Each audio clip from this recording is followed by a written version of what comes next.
Buenos días, mis hermanos, Dios les bendiga. ¿Cómo están ustedes? ¿Bien? ¿Bien? Bien. ¿Por qué estamos bien? Estamos adorando al Señor, ¿por qué más? Estamos juntos como una familia. Podemos alabar al Señor de forma libre. Hay muchos motivos por los cuales estar alegres, estar agradecidos con Dios. Pensé en esa canción que cantábamos sobre la fidelidad de Dios. Él es fiel a su palabra. Él es fiel, nunca cambiará. Eso es un motivo para estar muy alegres. Amén. Amén. Bueno, como sabemos, estamos como iglesia en las últimas semanas estudiando un tema. ¿Cuál es el tema?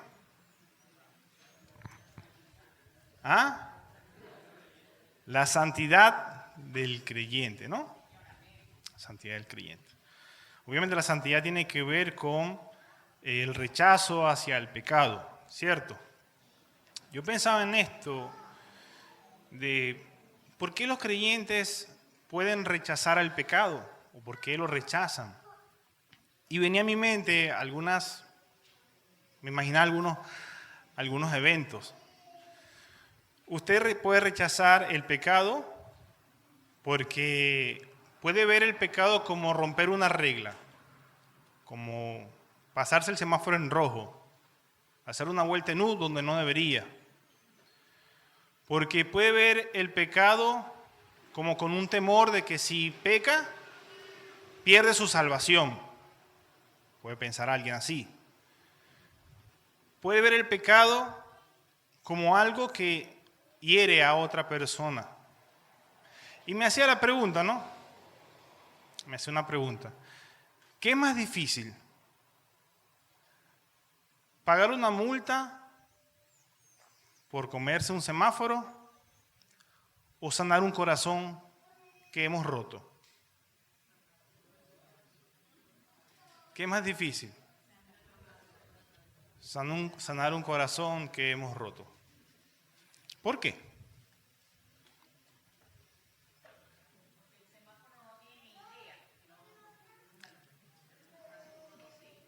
Hay una relación, ¿verdad? Usted no le rompe el corazón al semáforo, ¿o sí? Pero sí se la rompe a una persona. Sí puede entristecer a una persona. Sí puede hacer sentir mal a una persona.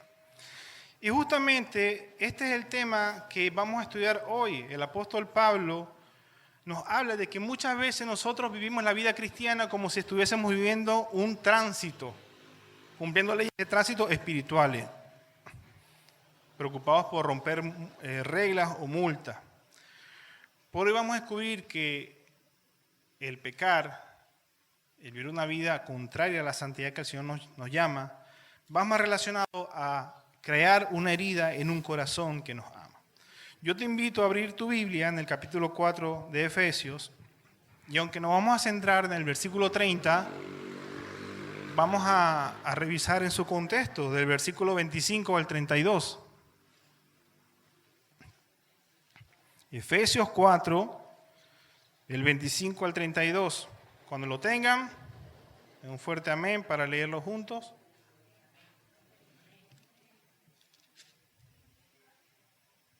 Ok, dice así la palabra del Señor. Por lo cual, desechando la mentira, hablad verdad cada uno con su prójimo, porque somos miembros los unos de los otros.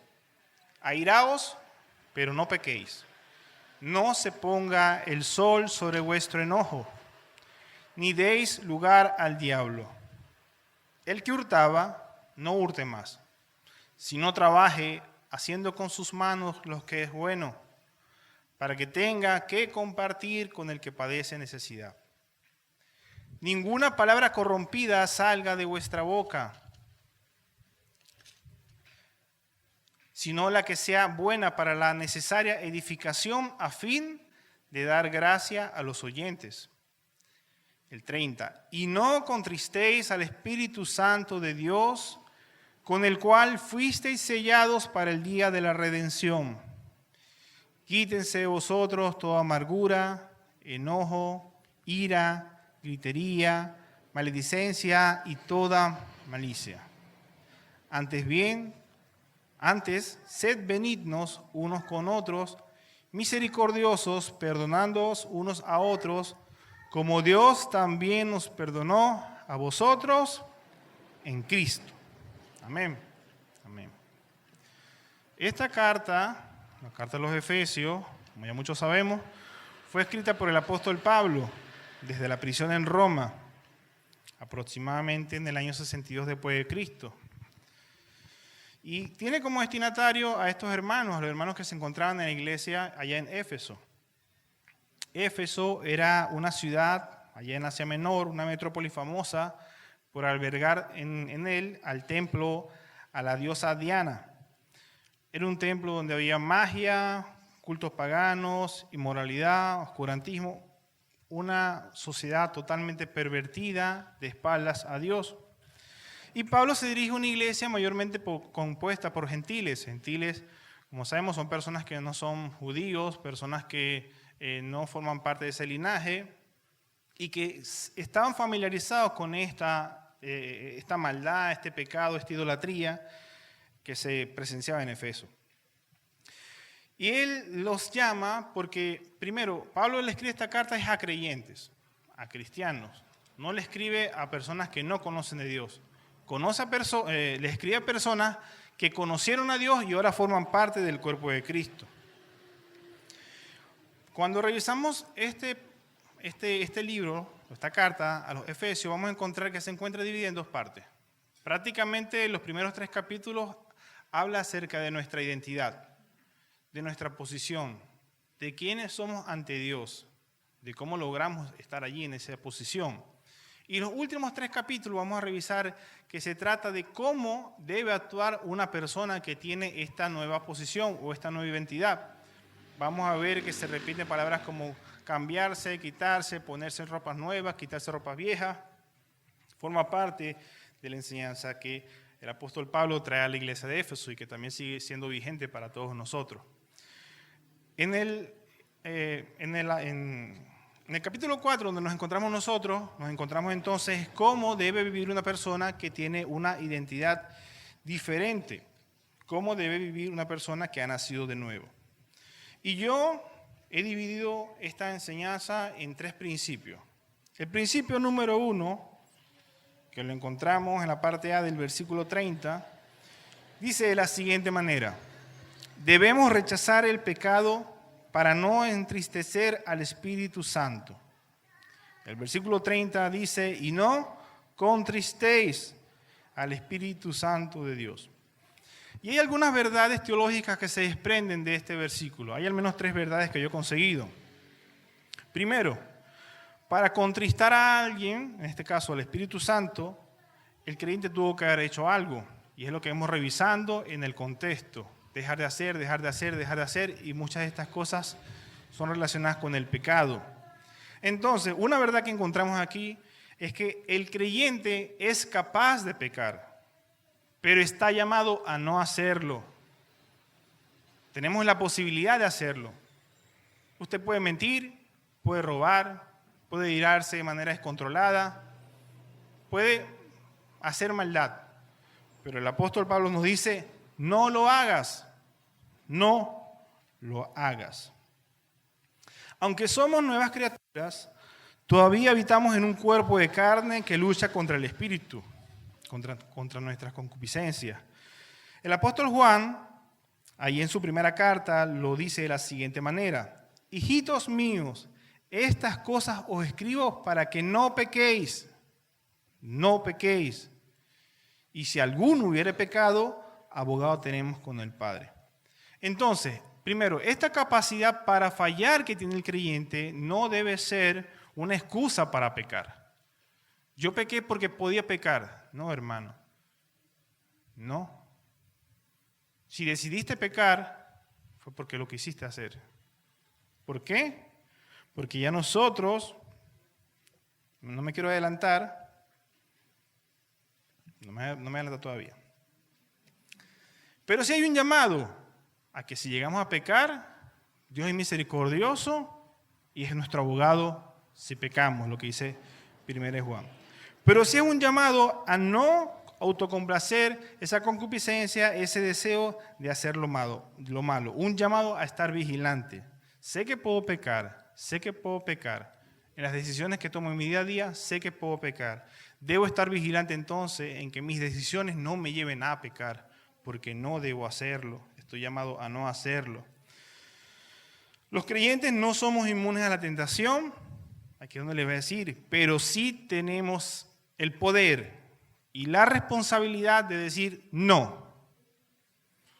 Romanos 6, 12, 13, el apóstol Pablo también le escribe a los romanos y les dice: no reine pues el pecado en vuestro cuerpo mortal, de modo que lo obedezcáis en sus concupiscencias. Pudiésemos decir entonces que también, así como podemos obedecer al pecado, podemos desobedecer al pecado, y eso es decir no a la tentación. Porque hemos sido revestidos del Espíritu Santo que nos guía a la santidad, que nos guía a una vida en rechazo al pecado constante. Tampoco presentéis vuestros miembros al pecado como instrumento de iniquidad, sino presentaos vosotros mismos a Dios como vivos de entre los muertos, y vuestros miembros a Dios como instrumentos de justicia. Entonces, mis hermanos, no debemos practicar el pecado, porque nuestra naturaleza ya no le pertenece a la oscuridad. Una cosa diferente es caer, pecar puntualmente, a una cosa de practicar el pecado. Un beisbolista profesional practica el béisbol, pero usted y yo podemos ir a una camionera, jugamos un momento y ya. Hay una diferencia, se hace de forma continua. Bueno, sepa que el apóstol Pablo nos está llamando que si lo practicas de manera continua o si lo haces de manera puntual, no lo hagas. Sea el color que sea el tipo que sea, no lo hagas, hermano. Es nuestro llamado a la obediencia al Señor. Otra segunda verdad que se desprende de este primer principio es que Dios no es indiferente a la forma en que vivimos nuestras vidas. Dios no es indiferente. Dios no es indiferente. Mi hermano, Dios es perfecto. Amén. Dios es inmutable. Dios no cambia. Él no cambia. Él es perfecto. ¿Qué quiere decir eso? Que nuestro pecado directamente a Él no le va a afectar. No va a cambiar su perfección. No va a hacer que Él se arrepienta de habernos creado. Y hay una mención a arrepentirse, ya les voy a mencionar de qué se trata de eso, allí en el Antiguo Testamento. Pero no va a hacer que nuestro comportamiento hacia Él cambie su forma en que Él ha demostrado su amor, su misericordia, su gracia, su bondad. ¿Quién nos puede separar del amor de Dios? ¿Qué dice la Biblia? Nada.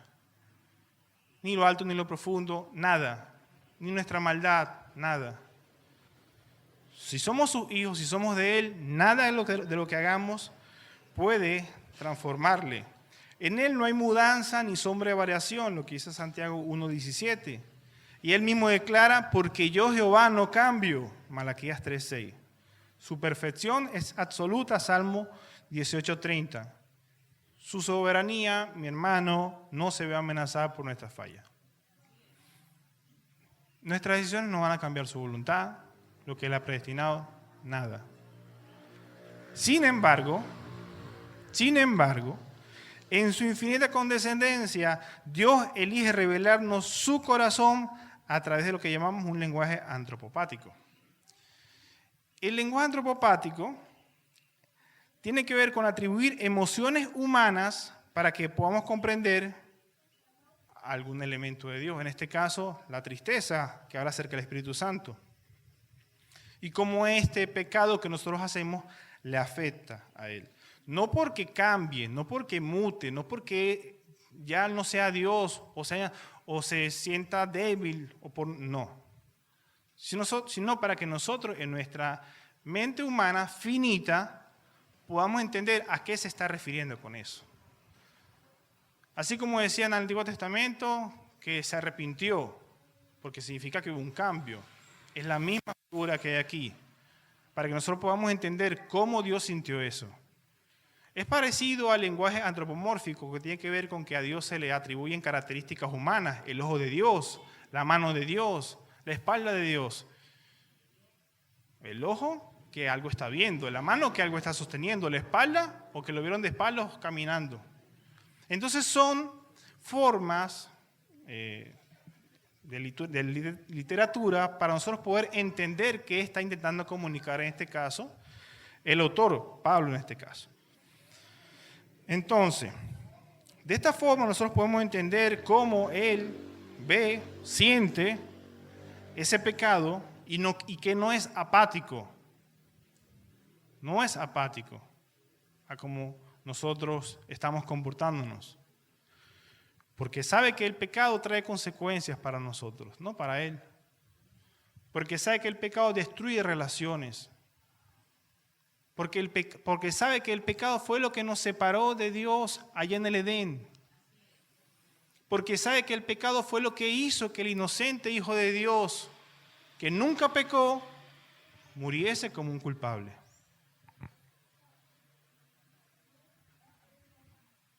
¿Vemos cómo Dios se está refiriendo en cuanto al pecado? ¿Cómo Él lo está viendo?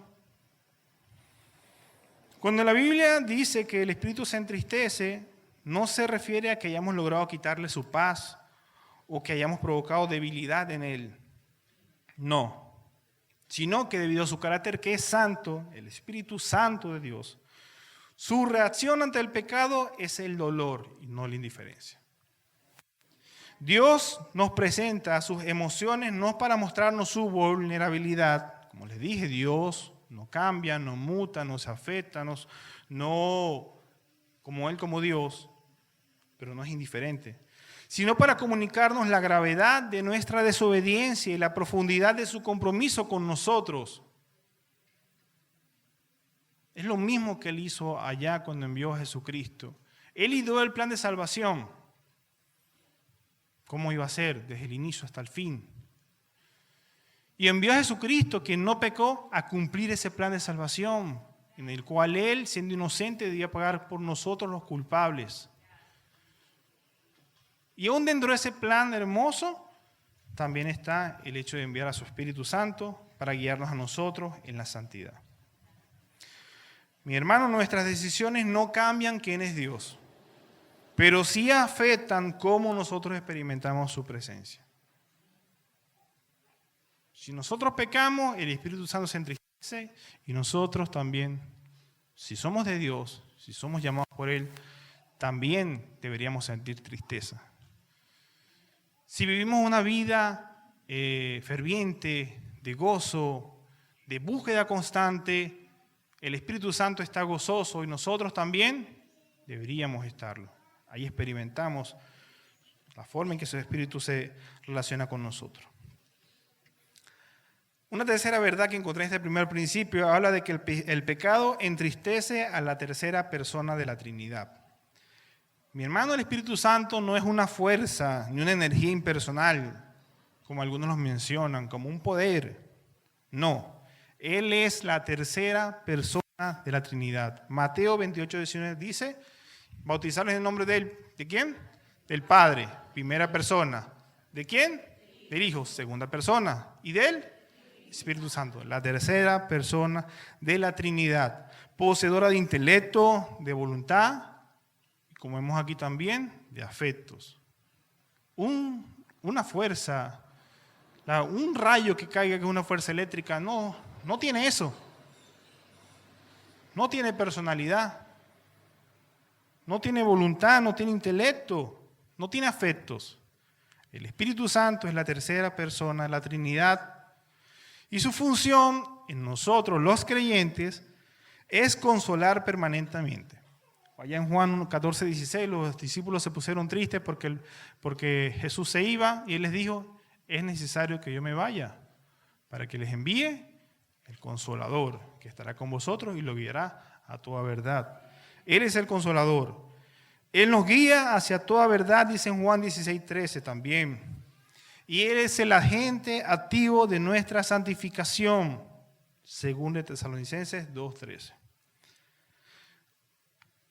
Prácticamente el plan está completo. Dios diseñó el plan, Jesús lo trazó, lo cumplió y el Espíritu Santo nos está llevando hacia lo que es allá la redención futura. Amén, gloria a Dios. Escuchaba al pastor Miguel Núñez que él decía, la vida cristiana es lo más fácil que hay para vivir, porque prácticamente Dios lo hace todo. Aún en nuestro proceso de santificación, no somos nosotros por nuestra propia fuerza, sino que Él puso el Espíritu Santo de Dios dentro de nosotros que nos capacita a vivir una vida en santidad. Estoy de acuerdo con eso. Al ser persona, la Biblia le atribuye emociones, como les comenté. Allí en Romanos 15:30 habla acerca del amor del Espíritu Santo. En 1 Tesalonicenses 1:6 habla acerca de su gozo. En Santiago 4:5 habla acerca de un anhelo celoso por nuestra fidelidad, un celo santo. Esta tristeza que menciona el apóstol Pablo es una tristeza no como la nuestra, no como la que puede sentir un humano como nosotros, que a veces es por egoísmo, por desesperación, por pérdida de control, no. Sino una tristeza santa. Ya en 2 Corintios 7:10 dice que la tristeza del hombre produce muerte, pero la tristeza del Espíritu Santo produce arrepentimiento y vida eterna. Algo así parafraseando. Pero tiene que ver con que son diferentes, no son como la que nosotros podemos sentir. No es el mismo tipo de tristeza. Uno se entristece y se desespera, se angustia, se encuentra como que sin rumbo. El Espíritu Santo no es así. En su rol como agente residente, es decir, como quien habita en un sitio, se afecta porque habita dentro de nosotros, el cual es su templo. 1 Corintios 6:19 dice que Él es el templo, nosotros somos el templo del Espíritu Santo. Cada uno de nosotros es templo del Espíritu Santo. Él habita personalmente dentro de usted. La tercera persona de la Trinidad, la tercera persona de la deidad, habita dentro de nosotros los creyentes. No estamos a nuestras expensas, no estamos no, estamos siendo dirigidos por la persona santa de Dios en nosotros. Y siendo un huésped, Él es testigo inmediato de cada palabra, de cada pensamiento, de cada acción. Y se afecta de manera directa cuando usted profana ese lugar santo con su pecado. Nos habitó para hacer de nosotros santos, lugar santo. ¿Cómo no se va a entristecer cuando usted mete bolsas de basura a ese cuarto santo y limpio?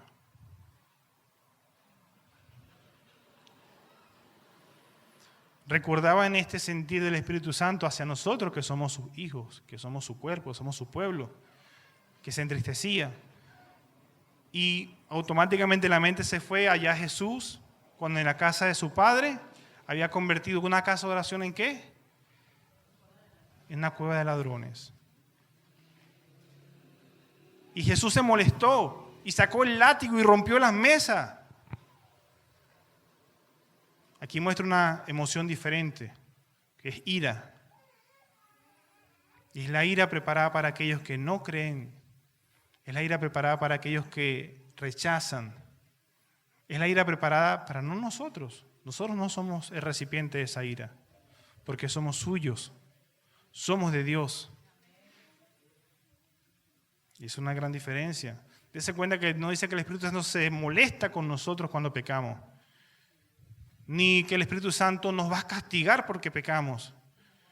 Ni nos va a dejar porque pecamos. El Espíritu Santo se entristece. Porque nos ama. Porque se duele. Imagínate, mi hermano, que tú vives allá en tu casa con tu esposa o con tu esposo o con tu hijo, no sé, con quien habites. Y que tú constantemente te esfuerces en mantener la casa bonita, arreglada, que si hay un conflicto se resuelve, que ayudas a que haya limpieza, orden en tu casa. Anima, vamos a sacar la basura, vamos a limpiar, vamos a pintar, vamos a que todo el ambiente se sienta bonito. Y tú estás esforzado en eso. Y venga algún miembro de tu familia que sabe que tú lo amas. Y conscientemente empieza a gritarte. Y conscientemente empieza a hacer desorden. Y conscientemente, en vez de sacar la basura, empieza a traer basura y la lanza sobre la cama y mancha las paredes. Además, invita a vivir contigo también a 2 o 3 personas peores que tú. Mejor dicho, peores que él, porque él es el que te está lastimando a ti. Peores que él. Y te empieza a maltratar, te empieza a decir cosas feas. ¿Cómo te sentirías tú en ese sitio? ¿Qué te provocaría hacer? Sabiendo que tú estás amando, buscando a edificar, a armar, a hacer bonito, pero esa persona está lastimando, dañando, rompiendo. ¿Cómo te sentirías? Al menos triste. Si amas a esa persona, triste. Bueno, imagínese que el Espíritu Santo se siente así también. Y Él prometió estar con nosotros todos los días. No se irá. Quizá alguno pensó, me voy de esa casa porque me están lastimando. Él no. Estaré todos los días contigo hasta el día de la redención. Así se siente el Espíritu Santo de Dios. Y ese, mi hermano, saber eso debería ser un motor, una motivación a cambiar nuestro estilo de vida. A buscar ser santo porque Él es santo. Amén. Amén. Ayúdanos, Señor. Segundo principio dice, debemos vivir en consonancia con nuestra nueva identidad. Debemos vivir en consonancia con nuestra nueva identidad. El pasaje, vamos a leer en su contexto. Bueno, vamos a leerlo, no, este punto tiene relación con el contexto, del versículo 25 al 32. Y cuando nosotros revisamos, anteriormente en el versículo 23, el apóstol Pablo, el 22, hay un llamado del apóstol Pablo a cambiarnos por nuestra ropa. El 22 dice, en cuanto a la pasada manera de vivir, ¿qué dice? Despojados del viejo hombre. ¿Por qué? ¿Qué tiene ese viejo hombre? ¿Qué dice? Está viciado conforme a los deseos engañosos. Ajá. ¿Y ahora qué vamos a hacer? Renovar en el espíritu de vuestra mente, o sea, renovar nuestra mente, lo que pensamos, lo que creemos, la forma en que nosotros vemos la vida.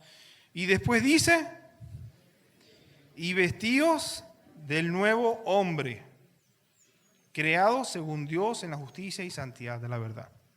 Entonces hay en nuestra nueva identidad, que es este nuevo hombre, para llegar a eso debe haber un cambio. Y ese cambio, mis hermanos, comienza, aparte del quitarnos, con el renovar nuestra mente. Allí comienza todo. Si no, simplemente estaríamos actuando de manera legalista. Ya no hago esto y hago esto porque debo hacerlo.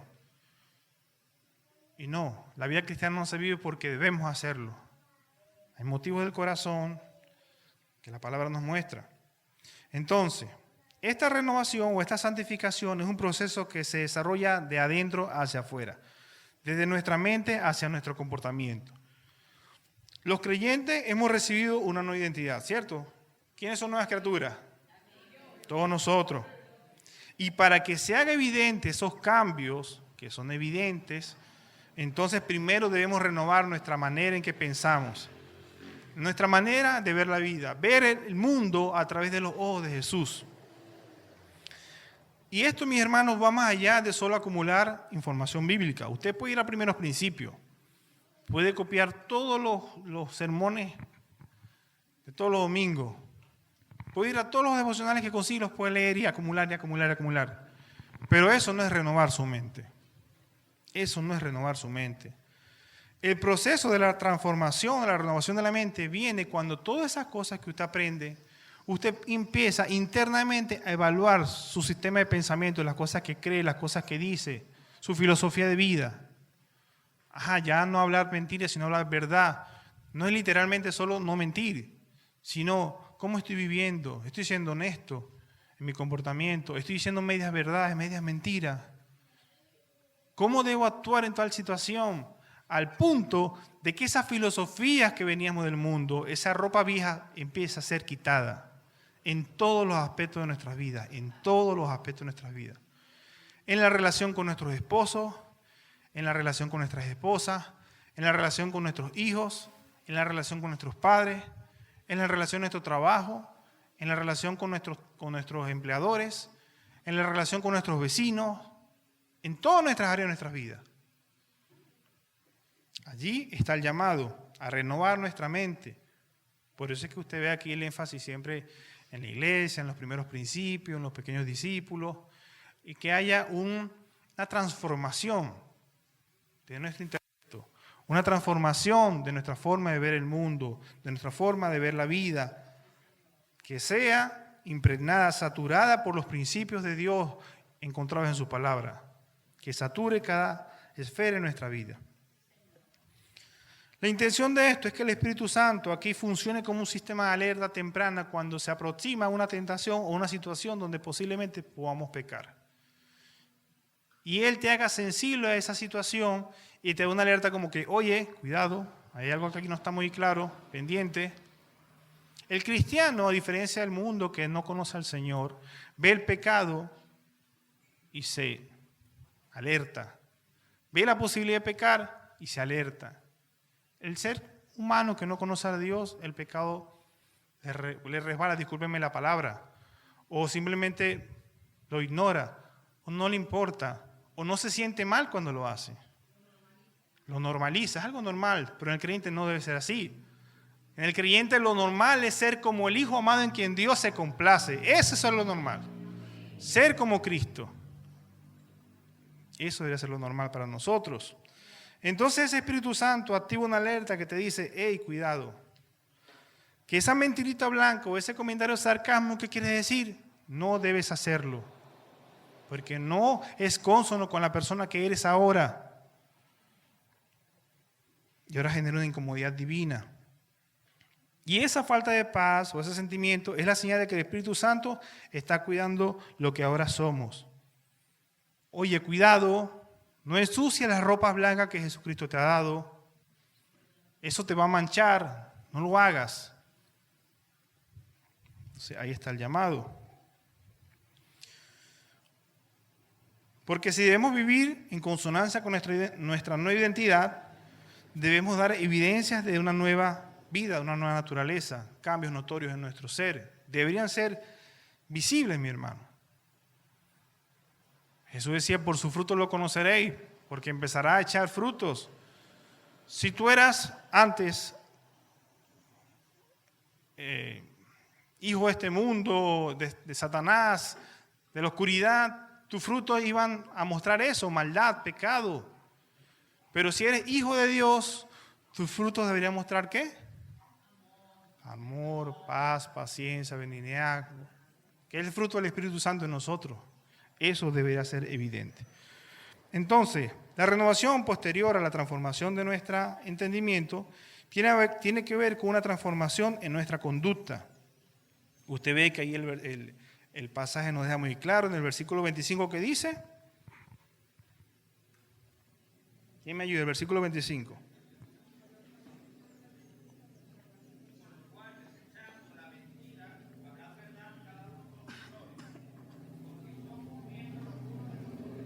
Entonces debemos rechazar ¿qué? La mentira. Y debemos hablar ¿qué? La verdad. El versículo 26 y 27, ¿qué dice? ¿Quién más lo lee? Leanlo duro para que todos escuchemos lo que nosotros dijeron.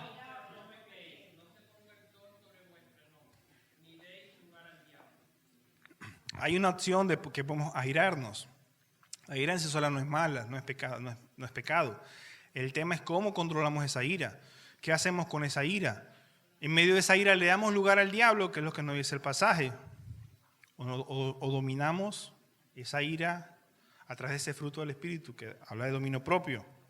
Entonces, ya no nos enojamos de manera descontrolada al punto de matar a medio mundo, no. Sino que nos controlamos. Nos controlamos y actuamos en dominio propio, no dando lugar al diablo. El versículo 28, ¿quién lo lee?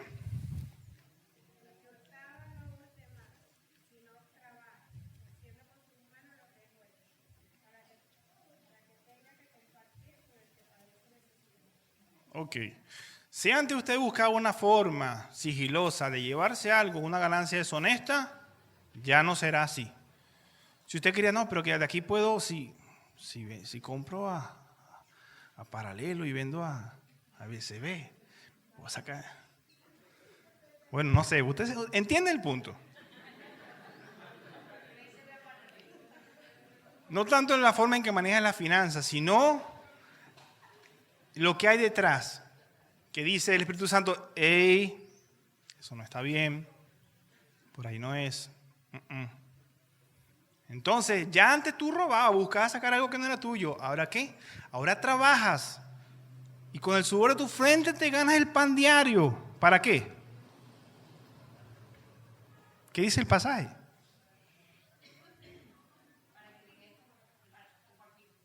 Para compartir.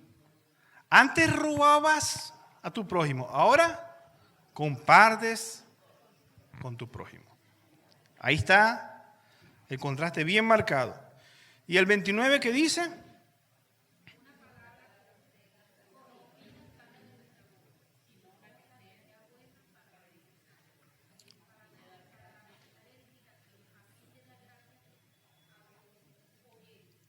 Ninguna palabra corrompida, ni groserías, ni chiste de doble sentido, ni chisme, ni murmuraciones, ni sembrar cizaña, nada que destruya relaciones debe salir de tu boca. Nada que blasfeme a Dios debe salir de tu boca, sino toda palabra que sea de edificación, de restauración. Que lo que tú puedes decir ayuda a que ese hermano sane, a que ese hermano salga de su pecado, a que ese hermano crezca, a que ese hermano pueda restaurar sus relaciones con sus prójimos. Cambiamos el hablar de forma descontrolada y con una lengua que produce infiernos o incendios, a palabras sazonadas con la gracia, con la verdad y que restauran las relaciones.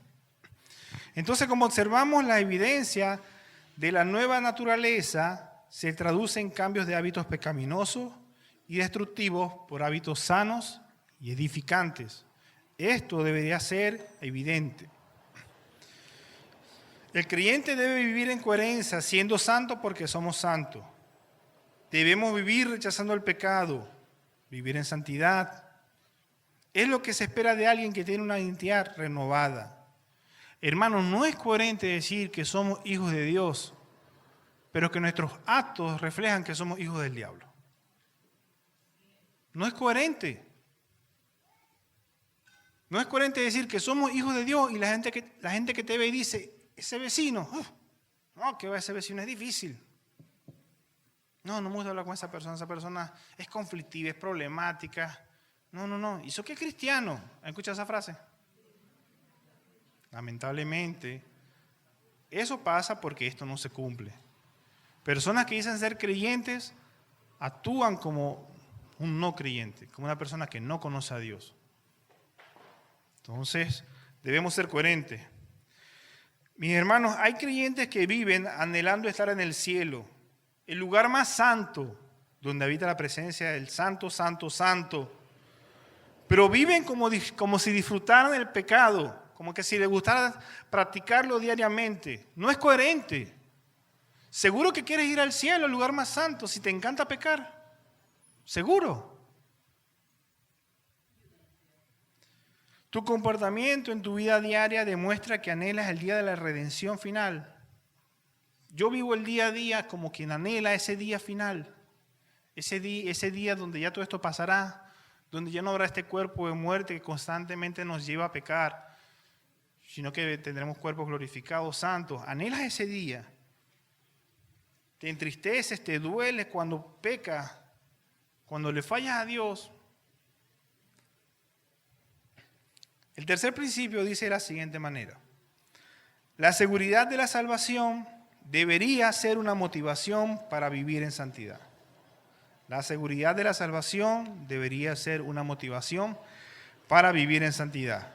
El versículo 30, volvamos a él, en la parte B, ¿cómo dice?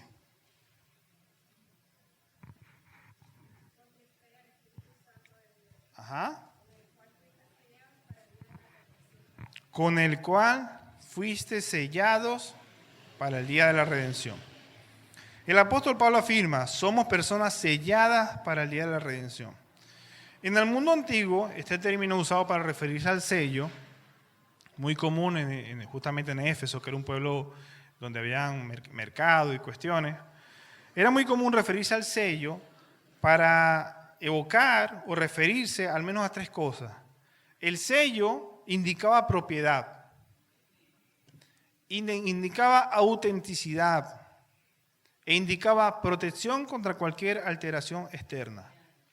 Este sello era como para: esto es mío, es auténtico, y no te preocupes que no se va a adulterar, se va a mantener puro. La seguridad eterna que tenemos todos nosotros, es lo que dice allí, para el día de la redención, debería transformar nuestro presente. Fuimos rescatados por la sangre de Cristo, pero guardamos con paciencia la culminación de nuestra salvación. ¿Por qué? Porque nosotros pertenecemos a Dios, fuimos sellados por el Espíritu Santo. Porque nosotros hemos recibido ese sello que nos dice que somos artículos genuinos del reino. Porque el Espíritu Santo nos dice que estamos seguros que nadie nos va a quitar nuestro lugar ahí en el cielo. Si tú comprendes eso, si tú comprendes la seguridad de tu salvación, tú deberías vivir como quien anhela ese día. Fuimos comprados por mérito de Cristo, su sangre preciosa fue derramada para perdonarnos, para salvarnos. Y un día, como les comentaba, estos cuerpos de muerte que constantemente nos quieren llevar a pecar, decía el apóstol Pablo en Romanos 6, ¿quién me librará de este cuerpo de muerte? Porque quiero hacer lo bueno y no lo hago, y termino pecando. Un día este cuerpo llegará a su final, tenemos cuerpos glorificados, cuerpos totalmente santos, y ya estaremos con Dios, todo esto pasará. Mientras tanto, seguimos con ansias esperando el regreso de nuestro Señor, recordando quiénes somos, recordando nuestra identidad. El Espíritu Santo actúa como esa garantía o ese anticipo de ese día. Por lo tanto, caminar en pecado mientras se posee ese sello de santidad es una contradicción de diseño. Si hemos recibido un sello que nos dice que somos de Él, que somos auténticos hijos de Dios, que estamos protegidos o garantizada nuestra salvación, no tiene sentido que vivamos una vida de pecado. El diseño está corrompido, no es así. Y si Dios no se equivoca, que no se equivoca, entonces puede ser que nosotros no estemos viviendo las vidas santas que debemos vivir. El cristiano posicionalmente es santo, como le decía, por los méritos de Cristo, allí en la cruz, que pagó por nosotros, que entregó su sangre por nosotros para darnos salvación, para vestirnos con sus ropas, posicionalmente, que tiene que ver con nuestra identidad, con lo que somos santos, somos los santos del Señor. Pero el proceso de la santificación es tarea de nosotros siendo dirigidos por el Espíritu Santo del Señor. Ya esa sí es la parte que nos corresponde a nosotros cumplir. Pero es importante destacar, mis hermanos, al inicio les decía que a veces quizás puede ser que no pequemos por temor, ¿no? Por temor a perdernos. Mis hermanos, la seguridad de nuestra salvación, como les decía, fuimos mostrados como propiedad, como auténticos y estamos protegidos, nos debería más bien llevar a vivir una vida en gratitud, alejándonos del pecado.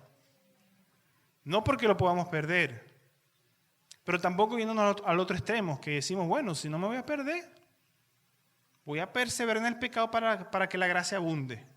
Nada que ver.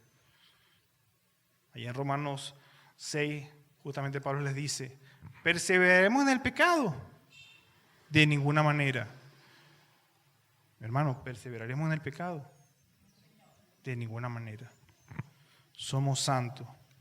Y si lo hacemos, demostraría que no somos sensibles al Espíritu Santo. Demostraría que tenemos una perspectiva distorsionada de la gravedad del pecado. El apóstol Juan, allá en su primera carta, capítulo 3, versículos 2 y 3, dice, queridos hermanos, ahora somos hijos de Dios, nuestra seguridad de quién somos, pero todavía no se ha manifestado lo que habremos de ser. Sabemos, sin embargo, que cuando Cristo venga, seremos semejantes a Él, porque lo veremos tal como Él es. Todo el que tiene esta esperanza en Cristo se purifica a sí mismo, así como Él es puro. Mis hermanos, la esperanza de ver a Dios cara a cara nos debe impulsar a purificarnos constantemente. Quien entiende que su redención está asegurada no por sus méritos, sino por el sello inquebrantable de Dios, vive en una deuda de amor constante. Yo sé que esta salvación, que este sello es un regalo del Señor. Gracias, Padre. Gracias, Señor. Y me esfuerzo en vivir en gratitud en aquel que me amó. No por temor, no por abuso, por amor al Señor. Ayúdanos, Señor. La santidad en este sentido no es el intento de evitar el infierno, sino la constante respuesta de profunda gratitud de quien sabe que su lugar en la casa del Padre ya ha sido reservada para siempre. Gracias, Señor. Hoy, mis hermanos, pudimos ver que debemos cuidar que nuestro comportamiento no entristezca al Espíritu Santo de Dios que habita en nosotros. Que nuestra conducta debe ser el reflejo de nuestra nueva identidad. Y que la seguridad de nuestra salvación debería motivarnos a vivir en santidad. Yo tengo un último reto al que he llamado una semana de sensibilidad. Vamos a ver quiénes quieren unirse a mí en este reto. Dice de la siguiente manera: esta semana el desafío no es esforzarse más por ser buenos, no, sino aprender a ser sensible a lo que el Espíritu Santo te comunica. Antes de actuar, haz una pausa, a ver si lo que vas a hacer, ahí tu espíritu se conmueve y dice, hey, cuidado, o si hay paz en tomar esa decisión. Si sientes que se conmueve y dice, oye, esto como que no es de Dios, entonces ora, Señor, Padre, no quiero entristecer a tu Espíritu Santo, ayúdame a caminar en tu santidad. Eso es vivir con conciencia de lo que estamos haciendo. 2, cambia tu armario espiritual. Pídele a Dios que te permita identificar la vestimenta del viejo hombre. ¿Qué significa eso? Señor, ayúdame. ¿Hay alguna prenda de mi vestuario, Señor, que sigue siendo la del antiguo hombre, del hombre viejo? ¿Hay alguna prenda, Señor, que estoy llevando que no refleja, no es una prenda que tú te pondrías? Pide al Señor que te ayude a verla y a quitarla, arrepintiéndote y renovando tu mente. 3, vive como un sellado. Recuerda quién eres, hermano. Recuerda quién es tu dueño, de quién eres propiedad. Recuerda esa garantía que está sobre ti, que nadie te quitará ese lugar en el cielo. Recuerda que eres un creyente genuino del Señor, que eres un santo del Señor y que eso, ante la tentación, recuerda tu posición y huye de ella. Si estás enfrentándote a una situación que te lleva a pecar, la Biblia dice, no que pelees con la tentación, huye. Ese no es tu lugar. Ese no es el momento donde debes estar. No debes hacer eso, no debes mirar eso, no debes hablar eso, no debes decir eso. Huye. ¿Quiénes asumen ese reto conmigo? Ay, hermano, poquita gente, ¿qué pasó pues? ¿Quiénes asumen ese reto conmigo? Amén, mis hermanos, Dios nos ayude. Póngase de pie, vamos a orar.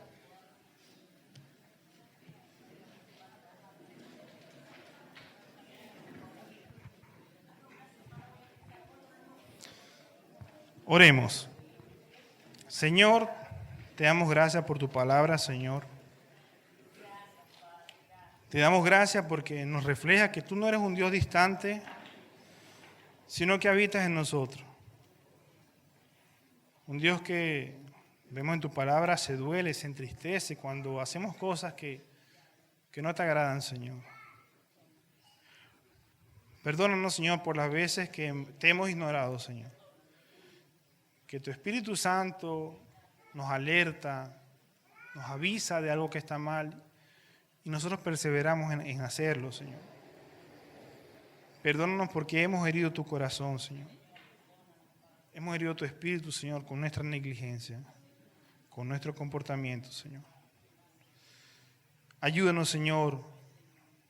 Ayúdanos a vivir una vida santa, Señor. No solo una semana de sensibilidad, una vida de sensibilidad con una conciencia de lo que estamos haciendo, de lo que estamos viviendo, de lo que estamos diciendo. Para que en vez de tristeza, tu espíritu sienta gozo, sienta alegría, Señor. Siente este templo en el cual habita en cada uno de nosotros, Señor, como su hogar, un hogar santo. Ayúdanos, Señor.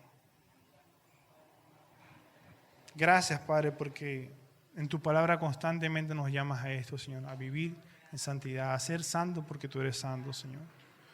Ayúdanos, Señor. Ayúdanos, Señor, a vivir según nuestra nueva identidad, Padre. Y gracias por tu palabra, Señor.